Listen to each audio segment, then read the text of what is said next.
अन्य रागादि दोषों से वह रागी आदि किया जाता है। स्फटिक मणि के उदाहरण से आत्मा के विकार की सिद्धि करते हैं। स्फटिक मणि जो पाषाण है स्वयं तो श्वेत ही है, सफेद ही है। स्फटिक मणि किसी रंग का नहीं होता है, लेकिन वह श्वेत होता है, लेकिन वह रंगीन भी हो जाता है। रंगीन कैसे होता है कि उसके साथ में किसी रंगीन पदार्थ का संयोग हो तो रंगीन हो जाता है। कोई रंगीन चीज उसके साथ, कोई रंगीन रंग वाला पुष्प रखा जाए तो वह रंगीन दिखाई देता है। अकेला स्फटिक मणि रंगीन हो जाता है? अकेला हो तो रंगीन हो जाएगा।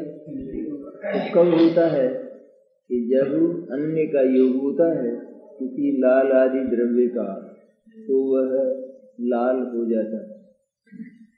इसी प्रकार ज्ञानी अर्थात आत्मा, इसी तरह आत्मा शुद्ध होने से रागादि रूप अपने आप परिणमता नहीं है, परंतु अन्य रागादि दोषों से वह रागी किया जाता है। रागी किया जाता है, दूसरे उसे रागी कर देते हैं। आत्मा को परिस्थिति बता रहे हैं कि आत्मा में जो रागादि दोष, रागादि विकार का जन्म होता है, तो वह कैसी परिस्थितियों में होता है, इतना बता रहे हैं आचार्य। ऐसा नहीं कहते कि कोई भी दूसरा पदार्थ कि जो उसके सामने आवे तो वह उसे रागी कर देता वो पदार्थ, लेकिन अन्य पदार्थ के योग के बिना आत्मा रागी नहीं।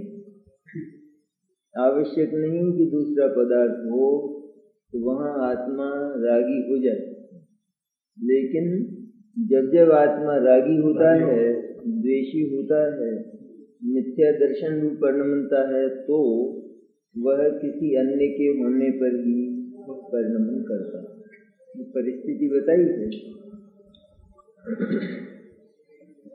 टीका, जैसे वास्तव में केवल स्फटिक मणि स्वयं परिणमन स्वभाव वाला होने पर भी अपने को शुद्ध स्वभावत्व के कारण रागादि का निमित्तत्व न होने से स्वयं अपने में ललाई आदि रूप परिणमन का निमित्त न होने से अपने आप रागादि रूप नहीं परिणमता, किंतु जो अपने आप रागादि भाव को प्राप्त होने से स्फटिक मणि के रागादि का निमित्त होता है, ऐसे परद्रव्य के द्वारा ही शुद्ध स्वभाव से चित होता हुआ रागादि रूप परिणमित किया जाता है। इसी प्रकार वास्तव में केवल आत्मा स्वयं परिणमन स्वभाव वाला होने पर भी अपने शुद्ध स्वभावत्व के कारण रागादि का निमित्तत्व न होने से स्वयं अपने को रागादि रूप परिणमन का निमित्त न होने से अपने आप ही रागादि रूप नहीं परिणमता, किंतु जो अपने आप रागादि भाव को प्राप्त होने से आत्मा को रागादि का निमित्त होता है, ऐसे परद्रव्य के द्वारा ही शुद्ध स्वभाव से चित होता हुआ ही रागादि रूप परिणमित किया जाता है। ऐसा वस्तु स्वभाव है, परिणमित किया जाता है अन्य के द्वारा, ऐसा वस्तु स्वभाव है।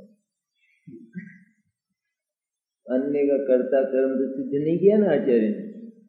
क्या सिद्ध किया है कि आत्मा के जो स्वभाव से जो वस्तु से तो शुद्ध ही है सचमुच, लेकिन उसमें जो मिथ्यात्व और राग द्वेषादि भाव होते हैं तो वे किसी अन्य के होने पर ही होते, अन्य के द्वारा नहीं होते। लेकिन परिस्थिति बताई कि अन्य ही ना हो तो आत्मा को राग किसके प्रति हो? एक सीधी सी बात है। ये वास्तविक निमित्त तो कौन है? कर्म है वास्तविक। पर अपन दूसरे पदार्थों की चर्चा करें कि जैसे जगत में कोई दूसरे पदार्थ ही ना हो तो आत्मा को राग होगा? कोई दूसरा पदार्थ ही ना हो, केवल एक ही आत्मा हो, ऐसा अपन कल्पना करें। सारे विश्व में केवल एक आत्मा है और कुछ नहीं है, तो आत्मा ममत्व कैसे करेगा? किसी अन्य के प्रति। और दूसरा पदार्थ हो तो आत्मा ममत्व करे ही करे, ऐसा भी कहाँ है। लेकिन यदि ममत्व होगा तो किसी दूसरे पदार्थ के होने पर ही होगा। तो दो बात हुई ना, ममत्व राग द्वेष किसी दूसरे पदार्थ के होने पर ही होता है, लेकिन दूसरा पदार्थ आत्मा को ममत्व पैदा नहीं करता, दूसरा पदार्थ आत्मा को राग पैदा नहीं करता। ये वस्तु स्वभाव हुआ। दो प्रकार की परिस्थिति हुई ना।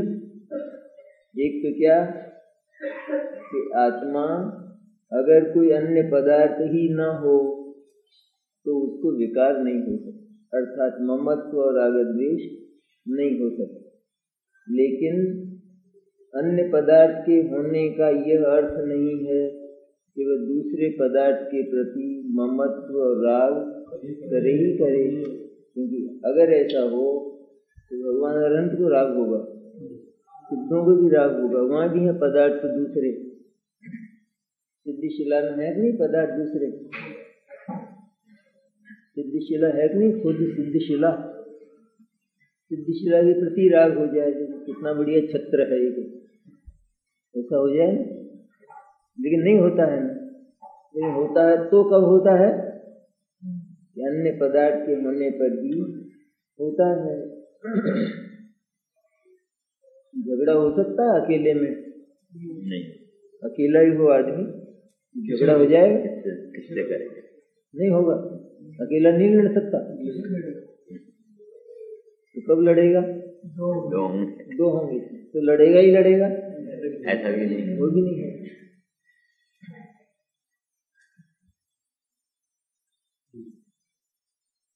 कोई भी कार्य, कोई भी जिसको विकार कहते हैं हम, वो विकार अन्य के होने पर ही होता है, लेकिन अन्य से नहीं होता। कानून है ये जैन धर्म के, लिखने लायक। विकार हमेशा अन्य के होने पर ही होता है, लेकिन अन्य से नहीं होता। दूसरा पदार्थ विकार पैदा नहीं करता। दूसरा पदार्थ विकार पैदा करे तो पहली बात है कि उसमें विकार होना चाहिए खुद, और फिर जिसमें वो विकार पैदा करे उसमें भले विकार की योग्यता ना हो तो भी विकार पैदा होना चाहिए। लेकिन ऐसा नहीं होता है, क्योंकि राग तो अचेतन को देखकर भी होता है। सारे अचेतन है नहीं, सारे पदार्थ, शरीर आदि और जितने भी हैं अन्य, तो सब अचेतन है। तो अगर वो अचेतन पदार्थ राग पैदा करावे तो उसके भीतर राग होना चाहिए। सबसे पहले तो ये आवश्यक है, उसमें राग है नहीं। और आत्मा में अगर राग रूप परिणमन की योग्यता ना हो तो भी वो राग पैदा करे, अगर वो राग का पैदा करने वाला है तो दोनों बातें होती नहीं। जिसमें राग की योग्यता ही नहीं है तो उसको राग कौन पैदा कराएगा, कैसे होगा? एक अध्यापक जैसे पढ़ाता है तो पढ़ने वाला जो विद्यार्थी है उसका मस्तिष्क तो सही होना चाहिए। अगर वो पागल है तो वो पढ़ा सकेगा क्या अध्यापक? लेकिन अगर उसका मस्तिष्क सही होने पर भी वो पढ़ने लायक है, पढ़ेगा तभी तो उसका पढ़ाना कहा जाएगा ना। तो उसने पढ़ाया मैंने क्या, अर्थात स्वयं इसने अपने मस्तिष्क से पढ़ा है, ऐसी योग्यता इसके भीतर है।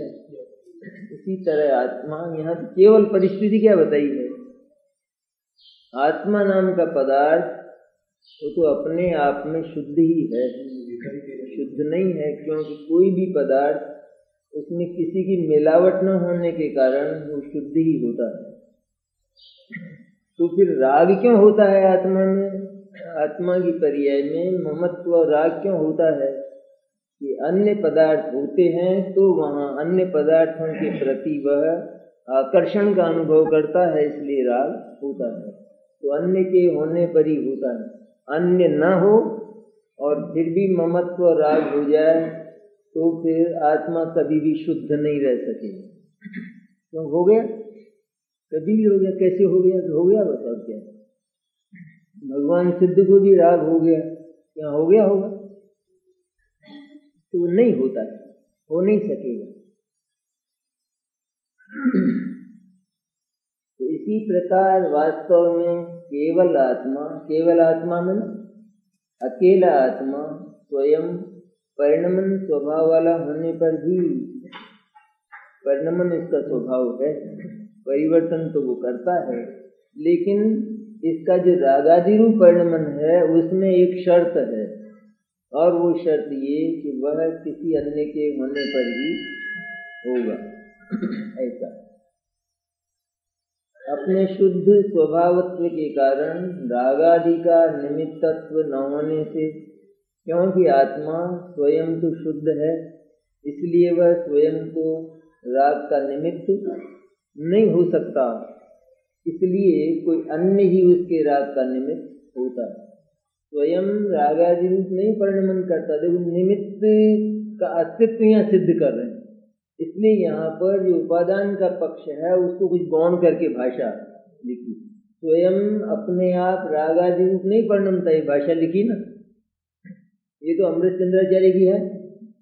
स्वयं अपने आप रागादि रूप नहीं परिणमता, लेकिन परंतु जो अपने आप रागादि भाव को प्राप्त होने से आत्मा को रागादि का निमित्त होता है, ऐसे परद्रव्य के द्वारा ही शुद्ध स्वभाव से स्थित होता हुआ ही रागादि रूप परिणमित किया जाता है। उधर कर्ता कर्म अधिकार में लिखा है कि कोई कुछ नहीं करता परस्पर एक दूसरे का। यहाँ क्या लिखा कि वो रागादि रूप परिणमित किया जाता है। तो यहाँ निमित्त के अस्तित्व की सिद्धि करते हैं आचार्य। राग जब जब होगा तब तब किसी न किसी अन्य पदार्थ के होने पर ही होता है, ऐसा सिद्ध करना है। आत्मा अकेला ही अपने आप रागादि को प्राप्त नहीं हो सकता, विकारी नहीं हो सकता। बुखार आ गए तो कुछ तो होना चाहिए, किसी विजातीय पदार्थ का संयोग तो होना चाहिए। मच्छर काटे या कोई ज्यादा गर्मी हो, ज्यादा सर्दी, कुछ तो हो ना, कोई न कोई शरीर का जो स्वभाव है ना औसत, उसके विपरीत कोई न कोई दूसरे तत्व का संयोग हो तब न बीमार होगा। अन्यथा कैसे बीमार हुए? यूं ही हो गया, यूं कैसे? यूं तो नहीं होता, कोई कुछ न कुछ होता है। मन अन्य का योग होता है तब वहाँ जो बीमार होने लायक होता है वो होता है। हर एक नहीं होता बीमार। सर्दी में हर एक को खांसी नहीं होती, सर्दी में हर एक को निमोनिया नहीं होता, तो किसको होता है? कि जो कमजोर होता है, जिसके फेफड़े कमजोर होते हैं, शरीर कमजोर होता है, तो उसको होता है, उसी को होता है ना, हर एक को तो नहीं होता है। तो ये कमजोर हो तो होता है तो अन्य के योग में ही होता है। अन्य पदार्थ का योग हो और वहाँ स्वयं इस तरह की कमजोरी हो तो होता है। लेकिन जो स्वयं शक्ति वाला है तो वहाँ पर दूसरे पदार्थ भी उसके लिए अकिंचित कर रहते हैं, अर्थात कुछ भी करने में समर्थ नहीं होते, माने निमित्त भी नहीं बनते हैं। सबल के लिए कोई निमित्त नहीं, कमजोर के लिए निमित्त है, पर निमित्त करता नहीं कुछ। यहाँ तो सिद्धि कर रहे हैं कि जब जब विकार होगा तो कैसे होगा, किस तरह होता है विकार। ये विकार हमेशा अन्य के योग में ही होता है। आत्मा स्वयं अकेला रागादि रूप परिणमन नहीं करता, लेकिन अन्य के होने पर ही वो रागादि रूप होता है। इसलिए अन्य के द्वारा ही वो राग आदि रूप किया जाता है। क्योंकि अकेलेपन से तो इनकार किया ना कि आत्मा अकेला राग आदि रूप परिणमन नहीं करता, तो फिर क्या होता है? तो कहते हैं वह परिणमित किया जाता है। कैसे किया जाता है? कि अन्य के द्वारा परिणमित किया जाता है, और ऐसा वस्तु स्वभाव है, ऐसा वस्तु स्वभाव अन्य के द्वारा परिणमित किया जाता है, ऐसा वस्तु स्वभाव है। ऐसा तो वस्तु स्वभाव है नहीं कि एक पदार्थ दूसरे पदार्थ के द्वारा परिणमित किया जाए। लेकिन क्योंकि यहाँ राग आदि के उत्पन्न होने की परिस्थिति को आचार्य बताते हैं, कैसे होता है परिणमित। कहते हैं स्वयं अकेला हो, अन्य किसी का योग ही न हो तो राग नहीं होगा, लेकिन अन्य होगा और आत्मा में राग होने की योग्यता होगी, तभी आत्मा रागी होता है। जिसमें आदि है यह भगवान सिद्ध है ना, तो वही कर्माण वर्गणाएं भी हैं। कर्माण वर्गणा जिनसे कर्म बनते हैं वे हैं वहाँ, लेकिन वो कर्माण वर्गणाएं भगवान सिद्ध के तो नहीं चिपकती हैं, नहीं चिपकती हैं, वहीं रहती हैं। वहीं कहाँ? जो भगवान सिद्ध है ना, वहीं जिन पुद्गलों से कर्म बनते हैं तो वो पुद्गल वहाँ हैं, ठसा ठस है ना, सारे लोग में ठसा ठस भरे। वो भगवान सिद्ध के लिए वो कर्म रूप नहीं बनते। क्यों नहीं बनते हैं? क्यों? वो रूखे हैं, रूखे भगवान सिद्ध, चिकने नहीं है, उनमें चिकनाई नहीं है, राग की और ममत्व की चिकनाई नहीं है। इसलिए ऐसा जरूरी नहीं है कि अन्य के होने पर विकार हुई हो, लेकिन आत्मा स्वयं भीतर से विकार करे तो वह अन्य के होने पर ही होता है। बस इतनी बात बताई। इसलिए अन्य के द्वारा विकार पैदा किया जाए ऐसा नहीं होता है बिल्कुल। तो कारावास है ना, कारावास जेल खाना, तो वहाँ कैदी को तो बेड़ियां रहती है ना। अच्छा, और वो जो जेल का सुपरवाइजर होता है उसके भी हाथ में, तो वहाँ रहता तो है, उसकी क्यों नहीं बन जाती है बेड़ियां? तो किसको बनती है? तो जो अपराध करता है तो उसको बेड़ियां बनती है। इसी तरह वहाँ कर्माण वर्गणाएं होने पर भी भगवान सिद्ध का जो उपादान में आत्मा की योग्यता विकार रूप होने की है ही नहीं। जैसे बीज जला दिया जाए तो फिर उगता नहीं है वो, इसी तरह विकार पूरी तरह जल गया है इसलिए अब वो उत्पन्न नहीं होता है। तो वहाँ विकार होने की योग्यता नहीं है। इसलिए जो कर्म है, कर्माण वर्गणा है, वो भी कर्म रूप नहीं बनती है। किसी के पास बहुत पैसा है तो क्या अपना मन बिगड़े ही बिगड़े? आवश्यक नहीं है। लेकिन किसी को अगर किसी का पैसा छीनने का भाव हो तो वहां पर दूसरे के पास पैसा तो होना चाहिए, नहीं तो क्या छीनेगा वो। लेकिन किसी के पास हो तो क्या तबीयत बिगड़े ही बिगड़े? बिगड़ना आवश्यक नहीं है। तो कब बिगड़ती है तबीयत? कहते हैं दूसरे के पास हो तो बिगड़ सकती है, बिगड़ना जरूरी नहीं। इसलिए उसने नहीं बिगाड़ा, किसी के पास पैसा है इसलिए हमारा मन बिगड़ गया। यह दलील कोर्ट भी सुनने वाली नहीं है। कोर्ट में कोई ये दलील दे कि मैं क्या करूँ साहब, मेरे पास बिल्कुल था नहीं, इसने बहुत इकट्ठा कर लिया तो मेरा मन कैसे नहीं बिगड़ता?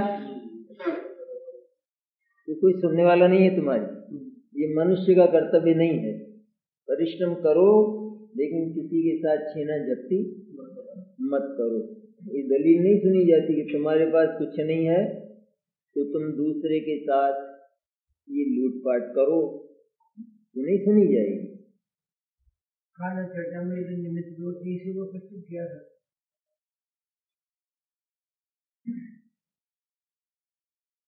तो प्रकरण की के दो पहलू होते हैं। एक तो ये कि जैसे कितने ही पदार्थ हैं ना, लेकिन किसी का मन बिगड़ना नहीं हो तो पदार्थ क्या करें? कुछ करेंगे पदार्थ?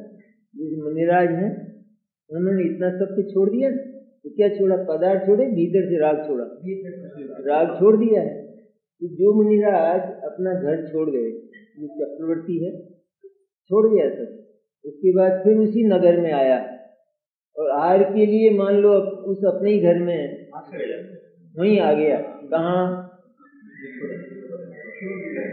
छोड़ के गया कि जहाँ वो सारा का सारा सब कुछ खाता पीता सब कुछ करता था ना, तो आहार के लिए वहीं आ जाए, वे ही रानियां उसको आहार दें, तो राग हो जाएगा? नहीं।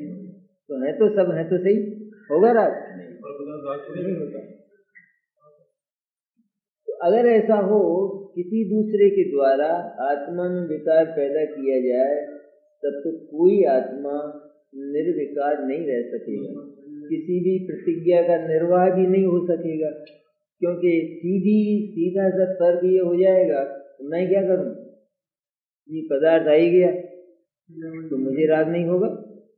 लेकिन ऐसा क्यों आवश्यक? मुनिराज को तिलकुश मात्र भी राग नहीं होता है इन पदार्थों के प्रति, है ना? सर्दी होती है, गर्मी होती है, मुनिराज को वेदन कहाँ होता है? होता है। और अपने को होता है, रजाई में भी ठंड लगती है भीतर भी, तो क्यों लगती है ये, और उनको क्यों नहीं लगती है? ठंड नहीं लगना किसको कहते हैं? क्यों बालचंद जी, ठंड नहीं लगना किसको कहते हैं? विकल्प भी ना हो, ज्यादा सर्दी है ऐसा विकल्प भी, ऐसा विकल्प नहीं हो, बर्दाश्त करते रहें तो चल रहा है, किसी का नाम चल रहा है। नहीं, वेदन ही ना हो, वेदन ही ना हो, उसका नाम है वेदन ना हो, दुख ना हो। ऐसा बर्दाश्त करता रहे उसका नाम नहीं है। बर्दाश्त तो बहुत करते हैं, बर्दाश्त से जैसे अपने को ही कोई परिस्थिति आ जाए, उस परिस्थिति में सर्दी में ओपन में रहना पड़ेगा नहीं खुले में, तो क्या करोगे? सारी रात बर्दाश्त करोगे? क्या करोगे? तो इसको बर्दाश्त करना नहीं कहते हैं। लेकिन भीतर जहाँ राग का अभाव हो जाता है, तो सर्दी के दुख का वेदन ही नहीं होता, सर्दी का कोई दुख नहीं हुआ करता है। लेकिन क्योंकि आत्मा को राग है ना, इससे शरीर से ममत्व है ना, और सर्दी जो है शरीर को प्रतिकूल पड़ती है, विपरीत पड़ती है, इसलिए दुख होता है। लेकिन जिसने ममत्व छोड़ा और साथ में राग भी छूटा, तो उसको होता ही नहीं है। ये शिलाएं हैं, पत्थर है, सर्दी वहां भी गिरती है, पत्थर का कुछ होता है? नहीं होता। ठीक इसी तरह शरीर भी एक पौद्गलिक रचना है, पत्थरों की तरह से, मिट्टी की तरह से। तो जिसने इसके प्रति ममत्व तो छोड़ा ही, ममत्व तो घर में ही छूट जाता है, चौथे गुण स्थान में ही सम्यक दर्शन होता है। लेकिन राग भी जहाँ पर बहुत कम हो गया, तो वहाँ सर्दी, गर्मी, बरसात, इनमें दुख का वेदन नहीं होता, बल्कि सुख का वेदन होता है। सर्दी पड़ने से सुख का वेदन नहीं, पानी बरसने से नहीं, लेकिन उन परिस्थितियों में भी मुनिराज आत्मा के भीतर चले जाते हैं, वहीं रहते हैं ज्यादातर मन हमेशा ही। इसलिए, और आत्मा कैसा है? ये आत्मा तो वज्र का किला है, आत्मा में किसी का प्रवेश नहीं है। जितना भी कष्ट है ना, उसका निदान जैन दर्शन ने क्या किया कि सचमुच आत्मा तो वज्र किले की तरह है, उसका तो बिगड़ता कभी भी कुछ नहीं है। आज तक भी नहीं बिगड़ा, बिगड़ता तो मर जाता, कभी का खत्म हो जाता किस्सा, लेकिन वो तो आज तक भी कुछ नहीं हुआ। तो फिर कष्ट किस बात का है? कि कष्ट केवल इसी बात का है कि ये मेरा किला टूट जाता है। वज्र का होने पर भी मानता ऐसा है कि मिट्टी का है, बालू का है, ऐसा मानता है, बल्कि यही मानता है कि यही है आत्मा, यही है, शरीर ही आत्मा है, ये मानता है। इसलिए इसका विघटन होने पर कष्ट होना अनिवार्य है, फिर तो कष्ट होगा ही होगा। लेकिन जिसने देखा उसको कि मैं तो चैतन्य तत्व हूँ, और ये चैतन्य तत्व निरापद होता है, अव्ययवाद होता है, इसका कुछ बिगड़ता नहीं है, तो उस जीव को कष्ट अनंतवां भाग रह जाता है। कष्ट तो रहता है। ऐसा मत सोचना कि ये जान लिया तो फिर तुरंत ही सारा ही फैसला हो जाए।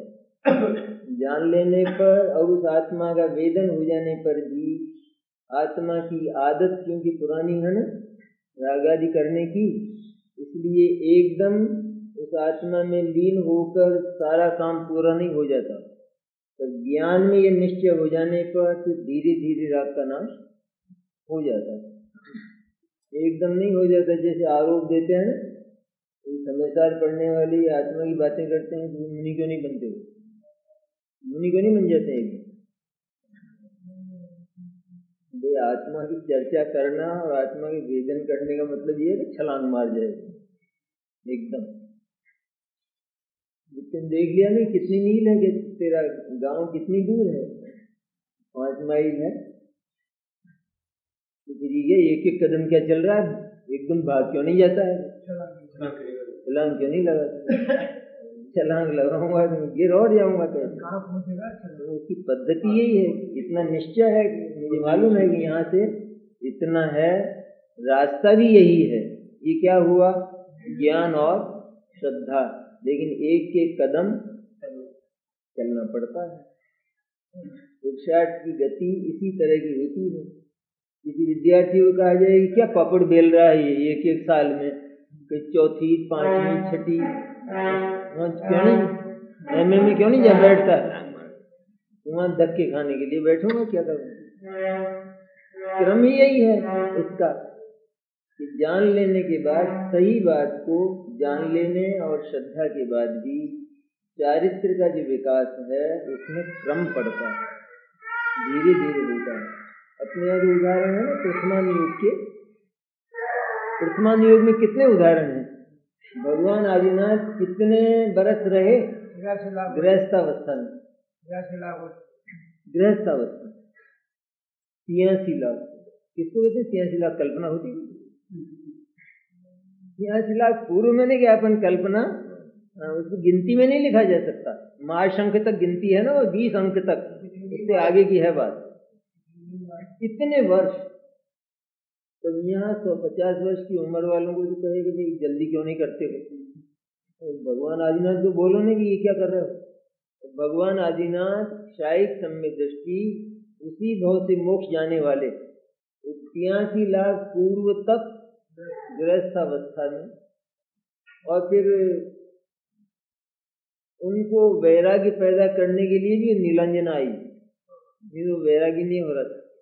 लोगों को दिक्कत हो गई कि 83 लाख पूर्व हो गए, यही पड़े हैं, अभी वैराग्य नहीं हो रहा है और मोक्ष जाने वाले हैं।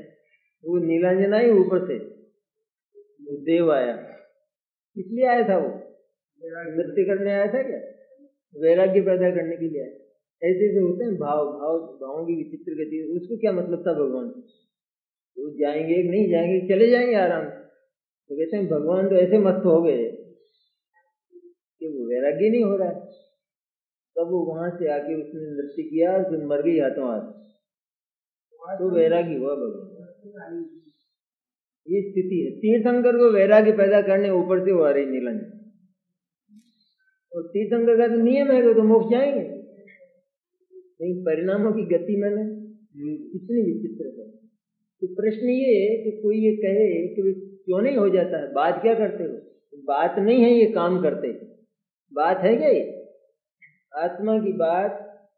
जब ज्ञान में उसका निश्चय किया जाता है, उसका अनुभव होता है, तब उसकी लौ लग जाती है, लेकिन एक एक कदम करके बढ़ा जाता है। जो छलांग मारता है वो गिर जाता है। ये एक एक सीढ़ी क्या उतरता है कहते हैं, तो क्या करें, एक एक सीढ़ी नहीं उतरे तो क्या, ऊपर से गिर जाए।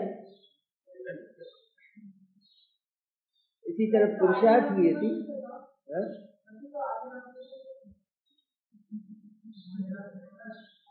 आदिनाथ से भी ज्यादा बनाना चाहते हो तभी आदिनाथ नहीं बन सकते। मैंने क्या करे, जल्दी करे, क्या करे जल्दी। अच्छा सर, जितने भी हुए हैं ना, जितने भी सब आदिनाथ जैसे ही हुए हैं, सभी एकदम चारित्र किसी को हुआ ही नहीं है। चारित्र में हमेशा ही क्रम पड़ता है, ये नियम है, ये एकदम होता ही नहीं किसी को भी। जैसे कोई भी काम ही करके बताओ तुम दुनिया का, चलो एक भी काम दुनिया का करके बता दो, जिस समय तुम्हें ज्ञान हुआ और उसकी श्रद्धा हुई उसी वक्त काम पूरा हो जाए, ऐसा कोई काम बताओ, कोई भी काम बता दो, है दुनिया में? नहीं, वो हो ही नहीं सकता है ना। इसलिए उसमें क्रम पड़ता है। पहले ज्ञान और श्रद्धा ये दोनों बिल्कुल निर्मल और सही हो, तो इसके बाद जिस चरण उठता है, जो कदम उठता है वो सही होता है। जाने ही नहीं, जैसे स्टेशन पर आ गए और उसमें ऑटो में बैठ जाए, उसको कहता है चल तू, तो कहता है कहाँ चलोगे? चल, तो कहाँ चलेगा तुम? अभी वो तो बता कहाँ चलना है, नहीं चलो, कहाँ कदम जाएगा, कहाँ ले जाएगा वो? इस तरह श्रद्धा और ज्ञान में सचमुच श्रद्धा और ज्ञान कोई सामान्य बात है क्या? श्रद्धा और ज्ञान में उस चारित्र के ठिकाने का ही तो निश्चय किया जाता है कि कहाँ जाना है। इस श्रद्धा और ज्ञान में ही तो जाना जाता है ना। इसके बाद एक एक कदम करके चलते हैं। इसलिए मोक्ष मार्ग में दो बातें होती हैं कि प्रमाद नहीं होता और जल्दी नहीं होती। प्रमाद होगा तो भी कदम नहीं बढ़ेगा, जल्दी करेगा तो गिर जाएगा, क्योंकि शक्ति इतनी नहीं है। जैसे एक विद्यार्थी है, उसको परीक्षा देना है ना, तो 24 घंटे क्यों नहीं याद करता है? याद करना तो बहुत बढ़िया बात है, याद करना ही है ना मुख्य बात। तो 24 घंटे क्यों नहीं याद करता है? क्योंकि वो तो बहुत ही सुंदर काम है। सुंदर होने पर भी उसकी ताकत नहीं, इसलिए क्या करता है बीच बीच में व्यवधान, लेकिन लक्ष्य उसका बना रहता है। लक्ष्य 24 घंटे खाते पीते उठते बैठते, बल्कि नींद में भी उसको लक्ष्य तो बना रहता है, लेकिन 24 घंटे वो काम अति सुंदर होने पर भी उसको नहीं कर सकता, क्योंकि वर्तमान में ताकत नहीं है। इसी तरह